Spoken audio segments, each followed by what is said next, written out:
possible that I can put this shower together, even if it's temporarily, to stop these leaks and stop the water from damaging my home more than it already has.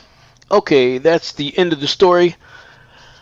Let's see what we can come up with for anyone that has a limited amount of tools, maybe a few pipe wrenches or channel lock pliers, screwdriver, whatever have you, and someone that's not interested in learning how to solder copper pipe just yet, or can afford more of the expensive tools to run PEX pipe.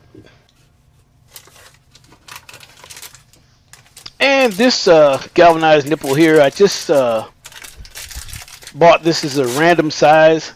Once you do put the tub and shower valve together and in the wall, that's when you